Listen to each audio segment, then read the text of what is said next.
हमने प्रयास किया है कि अगर आत्मनिर्भर हिमाचल को बनाना है तो समाज के सभी वर्गों का उत्थान किया जाना सुनिश्चित करना पड़ेगा। समाज का एक वर्ग संसाधन से भरा पड़ा हो और दूसरे वर्ग की कोई पूछ ना हो तो समाज कोई भी तरक्की नहीं कर सकता। इसलिए हमने समाज के सभी वर्गों को टच किया और अपनी अर्थव्यवस्था मजबूत करने के लिए नियमों में परिवर्तन किया, अर्थव्यवस्था में कानूनों में परिवर्तन किया और एक मजबूत अर्थव्यवस्था की नींव हमने रखी है। पिछले बजट में हमने अपने प्रदेश में और समाज में एक सोच को विकसित किया कि हमें हमारे हिमाचल प्रदेश को ग्रीन राज्य के रूप में उभर कर आना है और उस दिशा में हमने धरातल पर बहुत अधिक कार्य किया। उसके परिणाम आपके सामने कुछ समय में आने वाले हैं। इसमें हमने ग्रामीण अर्थव्यवस्था में कृषि को महत्व दिया है। पूरे देश में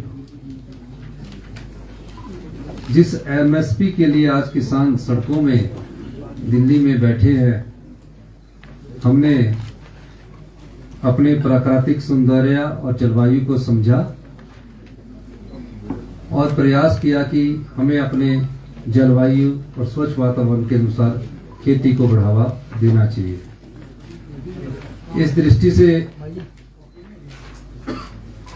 हमने कहा कि जो लोग यूरिया का प्रयोग नहीं करेंगे और जो दूसरी खादें उनका प्रयोग नहीं करेंगे, रासायनिक खादों का प्रयोग नहीं करेंगे, जहर मुक्त खादों का जो प्रयोग करेंगे, उसमें हमने दो चीजों को लिया। हमारे यहाँ गेहूं होती है और मक्का होती है और शिमला में बागवान हमारे होते हैं और हमने गेहूं का पहली बार प्रदेश के इतिहास में 40 रुपया मिनिमम सपोर्ट प्राइस को घोषित किया है गेहूं की, और मक्का के गेहूं के भी मिनिमम सपोर्ट प्राइस को 30 रुपये घोषित किया गया। अब कृषि किस चीज से होती है, क्योंकि 90% हमारी जनसंख्या गांव में रहती है, तो हमने देखा कि कृषि का एक अंग पशुपालन भी है और किस प्रकार प्राकृतिक खेती में जाना है तो उसके लिए गोबर की जरूरत होती है। हमारी सरकार को अभी 14 महीने हुए हैं और 14 महीने में हमने गाय के दूध में 13 रुपए की वृद्धि की,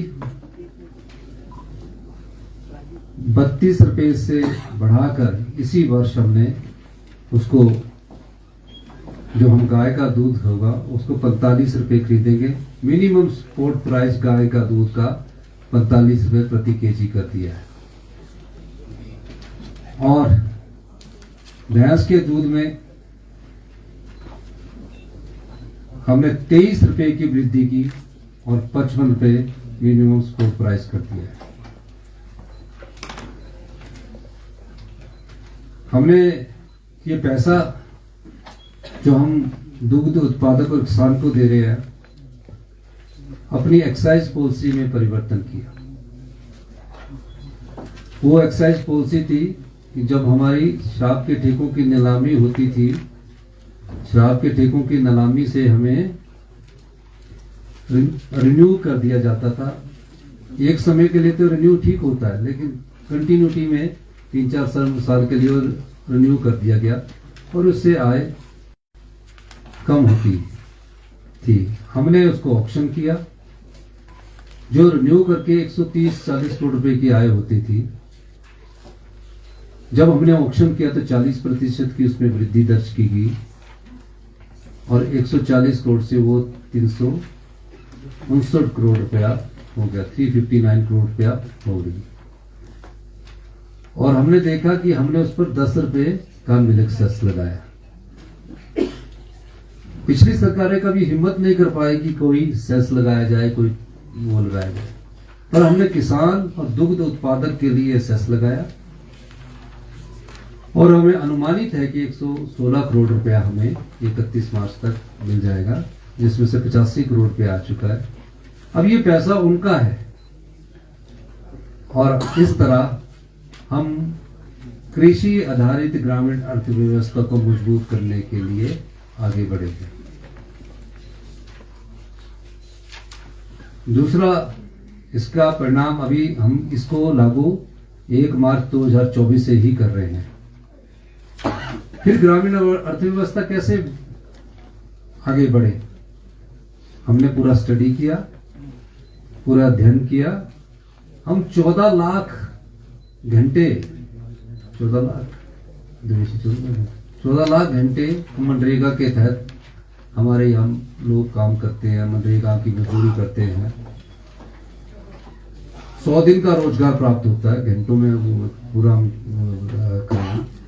अब 100 दिन के लोगों में हर दिन रोजगार महिलाएं अधिकतर करती है।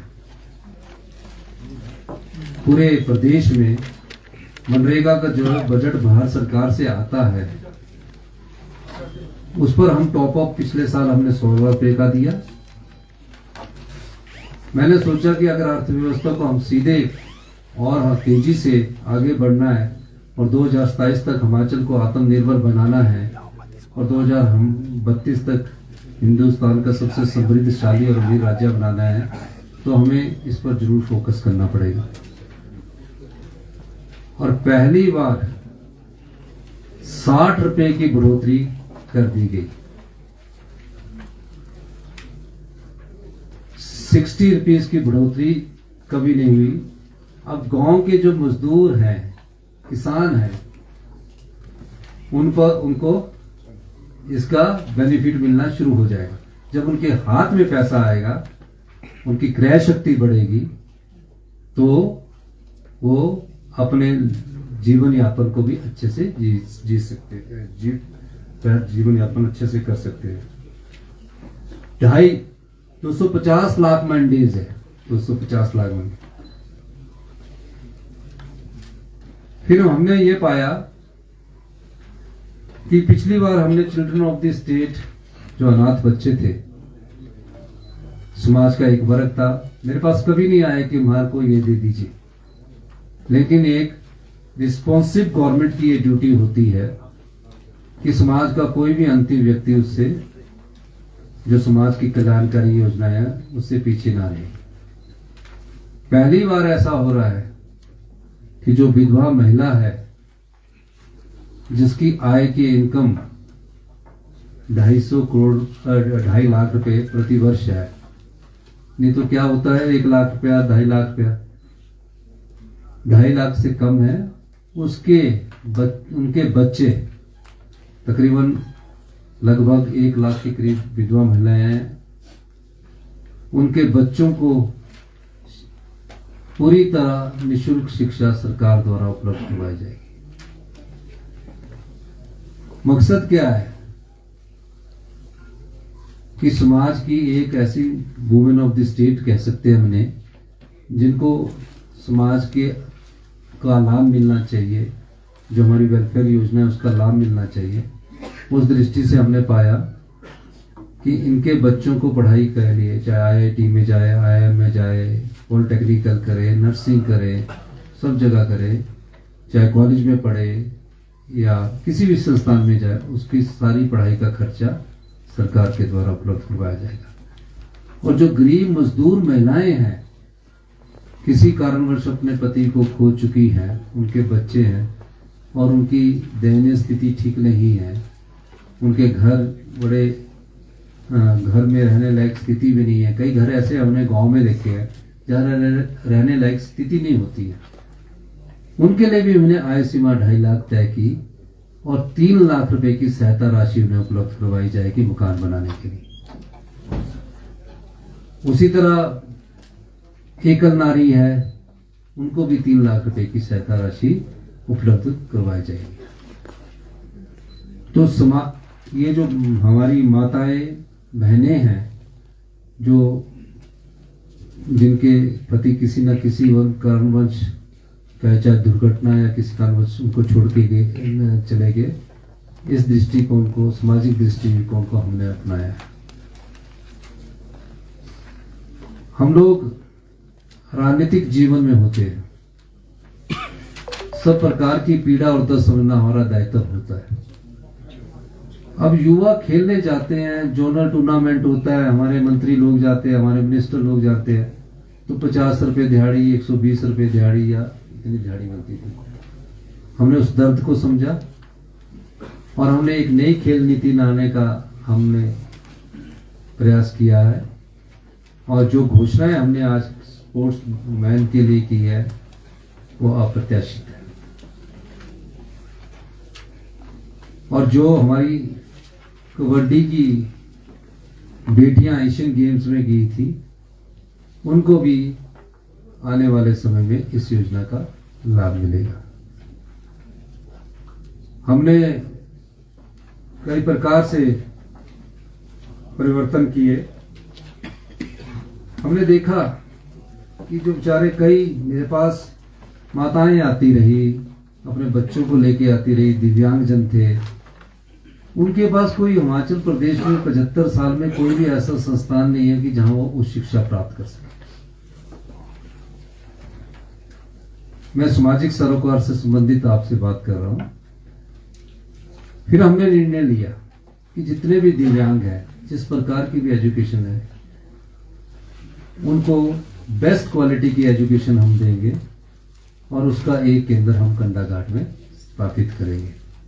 और जब कई बार मैं भी मुशोबरा जाता था, ऊपर एक हमारा दिव्यांग का मुशोबरा के ऊपर, ढली के ऊपर है, बहुत ठंड होती थी, वो बहुत ठंडा इलाका था। उन बच्चों को भी जब वो संस्थान बन जाएगा उन्हें उपलब्ध करवाया जाएगा। कई लोग हमारे नशे की लत में पड़ गए, कई नशा केंद्र खुले, नशा निवारण केंद्र खुले हुए। जब हमने उन नशा निवारण केंद्रों को देखा तो बंद 8 कमरों में चल रहे हैं, 10 कमरों में चल रहे हैं, कई जगह छोटा मोटा ओपन स्पेस भी है। उस चीज को हमने समझा और कहा कि 15-20 बीघे में एक अच्छा नशा निवारण केंद्र होना चाहिए, जहां उसे खेल की सुविधा हो, पढ़ने की सुविधा हो, लाइब्रेरी की सुविधा हो। तो इस दृष्टि से वो भी, जहां हमारा ये दिव्यांगों का बन रहा है, वो भी उसी कंडाघाट स्थान पर इसको बनाया जा रहा है। आर्थिक बदहाली के बाद भी हमने 23% का राजस्व प्राप्त किया। जब मैं चर्चा कर रहा था अपने अधिकारियों से, हमारे तर्क वितर्क हुए, सब प्रकार से समझा गया और समझने के बाद हमने पाया कि इस 23% को हमने लोगों को, जो हमने 1 वर्ष के अंदर राजस्व, पिछला तो चल रहा है राजस्व, तो जो हमने 1 वर्ष के अंदर 22-23% अर्थव्यवस्था में सुधार करके जो राजस्व प्राप्त किया, उसे बांटना है, जिसमें विधवाएं महिलाएं होगी। आप देखते हैं कि शिमला का ये जो हमारा कृष्णा नगर एरिया है, कई लोग बेचारे बहुत गरीब हैं, उनके जीवन यापन में कैसे सुधार लाया जाए, तो हमने वाल्मीकि समाज के लिए, हमारा महर्षि वाल्मीकि जी रामायण के रचयिता थे और राम मंदिर का भी अभी निर्माण हुआ है। तो जो वाल्मीकि समाज से जुड़े हुए लोग थे, उनकी जीवन यापन की पद्धति को सुधारने के लिए हमने उन्हें, जिसकी आय 1 लाख रुपए से कम है, 2.5 लाख रुपए, 1 लाख रुपए से कम है, तो उसे हमने 3 लाख रुपए की मकान बनाने के लिए आर्थिक सहायता देने का प्रावधान किया है।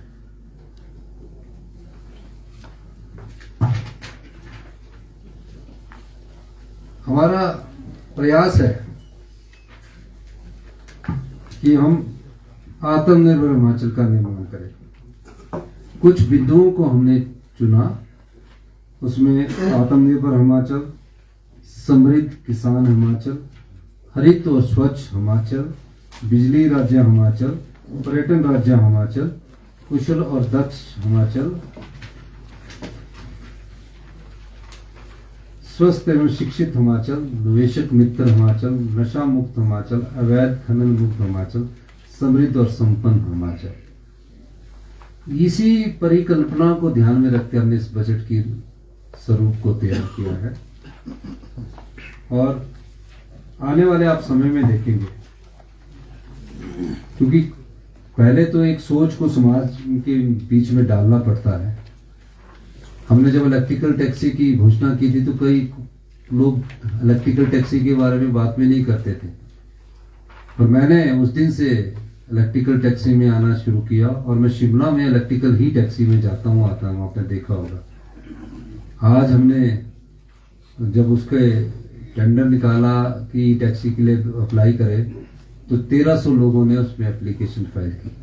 अब जब 1300 लोगों में से हम 100 इलेक्ट्रिकल परमिट देंगे तो जब वो इलेक्ट्रिकल चार्जिंग स्टेशन का इंफ्रास्ट्रक्चर डेवलप हो तब हम उनको परमिट देने जा रहे हैं, जो कि इसी महीने या अगले महीने उनको उपलब्ध करवा दिए जाएंगे। उसी तरह हम समाज में किसान आधारित अर्थव्यवस्था को भी मजबूत करना चाहते हैं। इस दिशा से हमारी सरकार ने कार्य किया है। और आत्मनिर्भर बनने के लिए हमारे पास चीजें क्या है? हमारे पास सबसे बड़ी चीज थी पानी। अगर पानी रॉ मटेरियल है तो हमारे हाइड्रो पावर प्रोजेक्ट से हमें उसका फायदा मिलना चाहिए था। हमने इस बजट के माध्यम से आपको ये बताने की कोशिश की है कि हमें जो बिजली प्रोजेक्ट है उसकी फी रॉयल्टी कुछ उस समय के अनुसार नीतियां होगी जिसमें कुछ बदलाव करने की जरूरत है अगर हम आत्मनिर्भर हिमाचल बनाना चाहते हैं।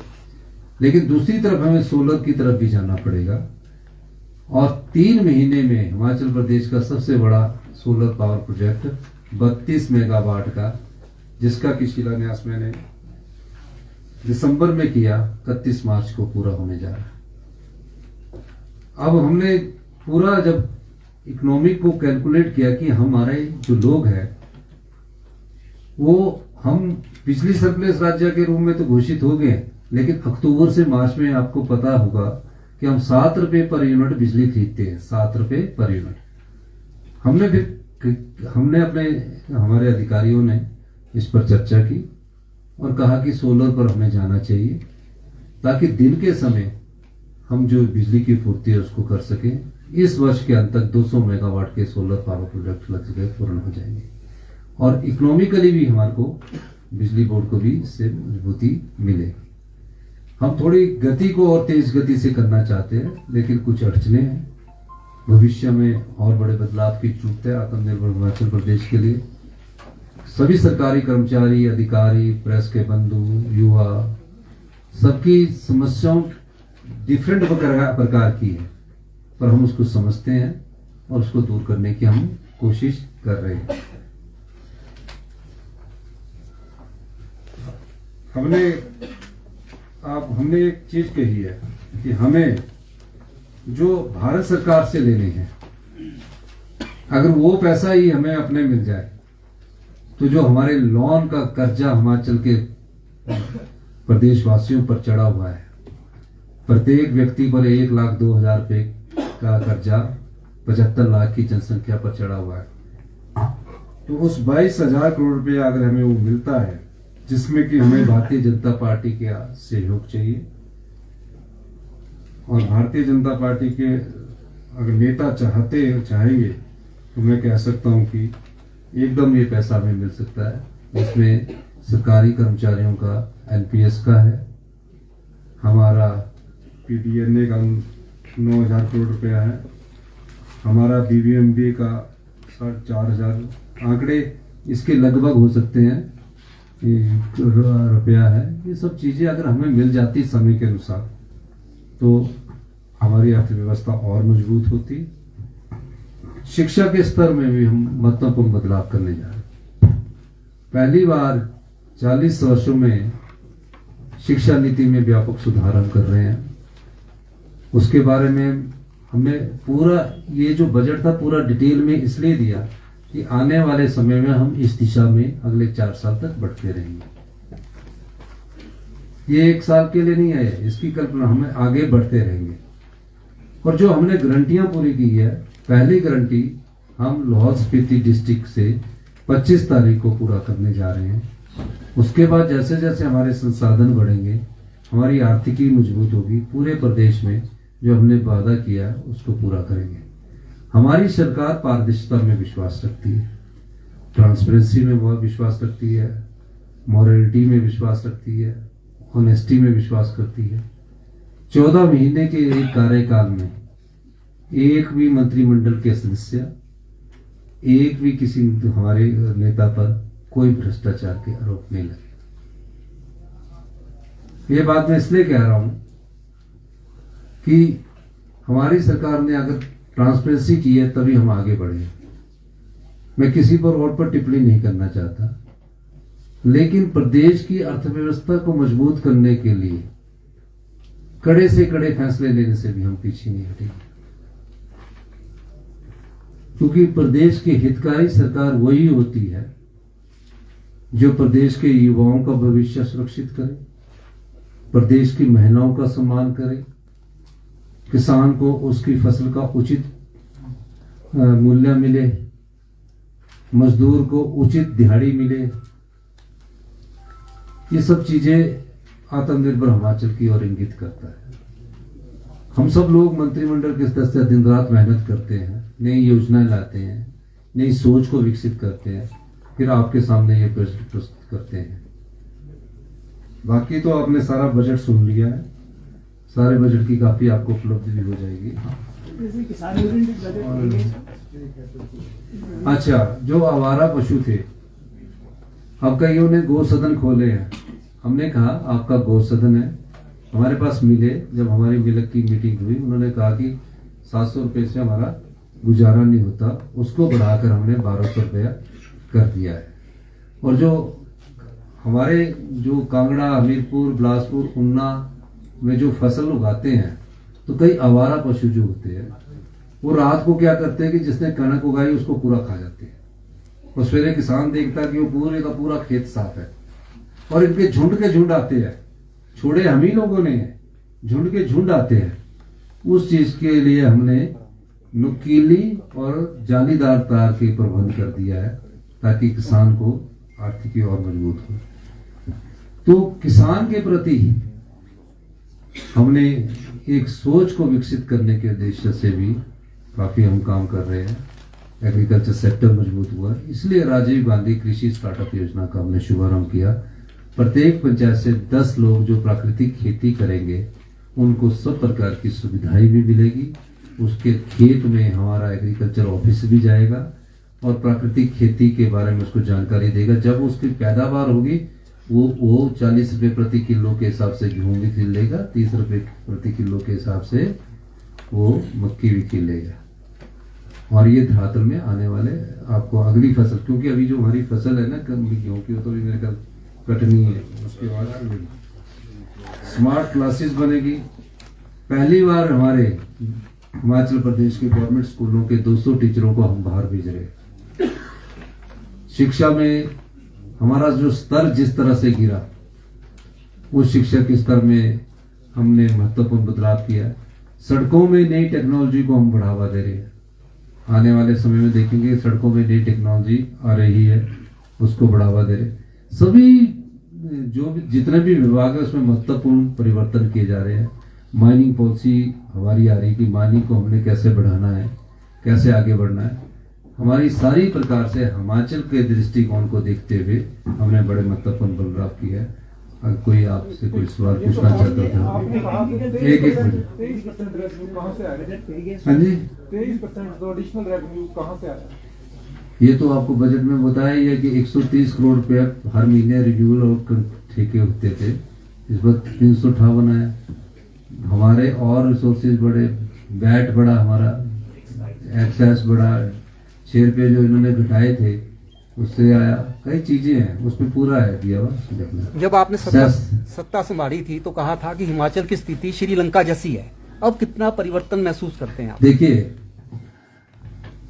मैंने आज आपको कहना चाहता हूं, जिस समय हमने सत्ता संभाली थी और हम रूटीन गवर्नमेंट की तरह नहीं जाना चाहते थे, मैं सभी का धन्यवाद करना चाहूंगा। हमने जिस प्रकार से फैसले किए, जिस प्रकार से नियम बदले, उसका फायदा अब होने लगा, जिसका अर्थव्यवस्था पर असर दिखता है। पहले क्या होता था, एक छोटा सा एग्जांपल है, छोटी बात है बड़ी, कि हिमाचल भवन जाना सिर्फ एमएलए को कमरे मिलते थे, हिमाचल सदन जाना 100 रुपए 150 रुपए का कमरा होता था। हमने सबके लिए यूनिफॉर्मिटी लागू कर दी, रेस्ट हाउस में यूनिफॉर्मिटी लागू कर दी, नियम बदले। हमारी इंटेंट मंशा उससे जाहिर होती है कि हम सब कुछ बदलाव करना चाहते थे। फॉरेस्ट डिपार्टमेंट में कंस्ट्रक्शन डिवीजन बना था, उसको हमने बंद किया, वहां कंस्ट्रक्शन करने वाले अलग थे। कई और बदलाव किए, जो टेंडर आपके 51 दिन में होते थे आज 20-30 दिन में हो रहे हैं।